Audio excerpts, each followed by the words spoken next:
নমস্কার বন্ধুরা, আর11 কুকিং চ্যানেলে সবাইকে স্বাগত জানাই। আবার আজকে একটা রেসিপি নিয়ে চলে এলাম। দেখো, তোমরা দেখতেই পাচ্ছ এখানে সমুদ্র কাঁকড়া আছে। একদম সমুদ্র থেকে যারা ধরে এনেছিল নদী থেকে, তাদের কাছ থেকে নিয়ে আসা হয়েছে।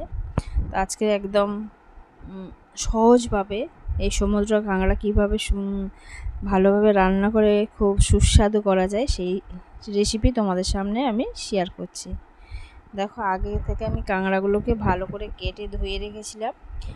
ধুয়ে তার সঙ্গে লবণ আর হলুদ আর লঙ্কা আমি মাখিয়ে রেখেছিলাম প্রায় 15 মিনিটের মতো।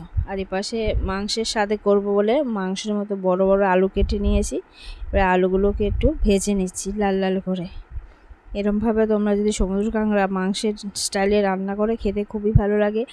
খুব বেশি তেল মশলা দেওয়ারও প্রয়োজন নয়, কিন্তু স্বাদ হয় খুবই সুস্বাদু হয় এবং খেতে খুবই ভালো লাগে। বাচ্চা বড় সবারই খুব ভালো লাগবে।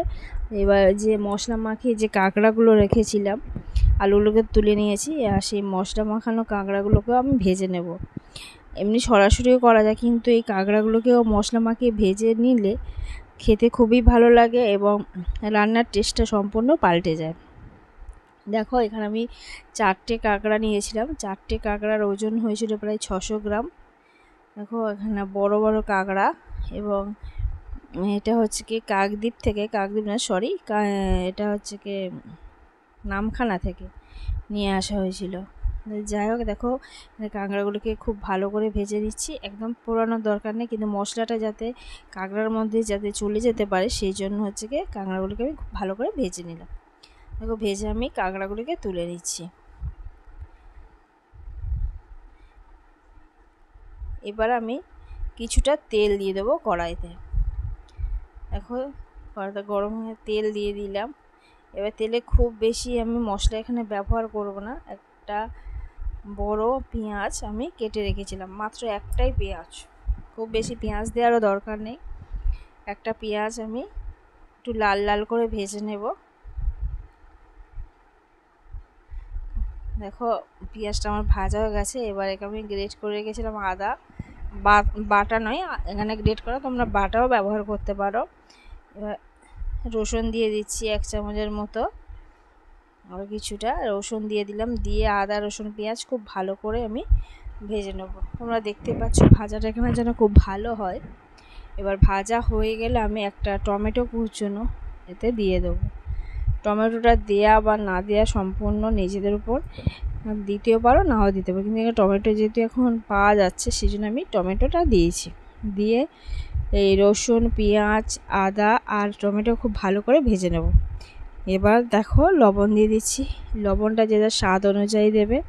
আমরা যেহেতু লবণ কম খাই, আর এখানে সন্ধ্যাব লবণ আমি ব্যবহার করেছি, তোমরা চাইলে এমনি লবণও ব্যবহার করতে পারো। 1/2 চামচ হলুদ গুঁড়ো দিলাম, আর 1 চামচ লঙ্কার গুঁড়ো দিলাম।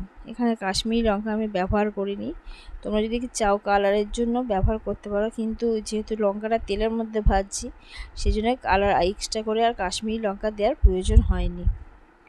এখানে ভাজাটা অনেকটাই কমপ্লিট হয়ে গেছে। এবার ভেজে রাখা যে আলুগুলো রেখেছিলাম সেইগুলো এই মশলার সঙ্গে আমি ভেজে নেব,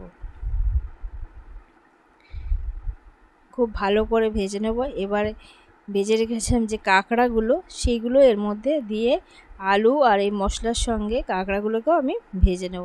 তা বন্ধুরা, এরমভাবে যদি তোমরা এই সমুদ্র কাঁকড়া রান্না করো দেখবে খুব ভালো লাগে। সবসময় যে শুধু করতে হবে তা নয়, আলু দিয়েও মাংসের মতো রান্না করলে খেতে খুবই ভালো লাগে এবং টেস্টি হয়। আর যেহেতু আমরা সবাই বাঙালিরা আলু প্রিয়, সেই জন্য আলু দিয়ে আমি মাঝে মাঝে এরকম কাঁকড়ার তরকারি করি, খেতেও খুব ভালো লাগে। বিশেষ করে বাচ্চারা কাঁকড়া তো খুবই ভালোবাসে। যাও, এবারে দেখো আমার এখানে কাঁকড়া ও ভাজা কমপ্লিট হয়ে গেছে আলুর সঙ্গে। এবার আমি জল দিয়ে দিচ্ছি। এখানে একটু জলটা আমি বেশি দেবো, কারণ কাঁকড়াটা সিদ্ধ হবে, আর তার সঙ্গে আলুটাও যেহেতু বড় বড় মাংসের মতো কেটেছি, সে দেখো আলু আর কাঁকড়াটা ডুবে আছে জাস্ট সেরকম আমি জল দিচ্ছি। এবার ঢাকনা দিয়ে দেবো। দেখো এখানটা ফোটানো হয়ে গেছে, কিন্তু আলু এখনো সিদ্ধ হতে অনেকটা বাকি আছে। আবার আমি মিনিট 5 আমি ঢাকনা দিয়ে দেবো। তা বন্ধুরা, আমার এই সদ্য কাঁকড়া রেসিপি যদি তোমাদের ভালো লেগে থাকে তাহলে অবশ্যই একটা লাইক করে দিবে, কমেন্ট করে জানাবে কেমন হয়েছে। আর আরও ভালো থাকলে শেয়ার করবে। আর যারা নতুন বন্ধু আছে চ্যানেলে যদি ভিজিট করে থাকো তাহলে অবশ্যই সাবস্ক্রাইব করে পাশে থেকো। আর অবশ্যই তোমরা কমেন্ট করে জানাবে কেমন লাগলো। দেখো এখানে আমার হয়ে গেছে, এবার আমি নামিয়ে নিয়েছি। কতটা ডেলিশিয়াস হয়েছে তোমরা দেখেই বুঝতে পারছো।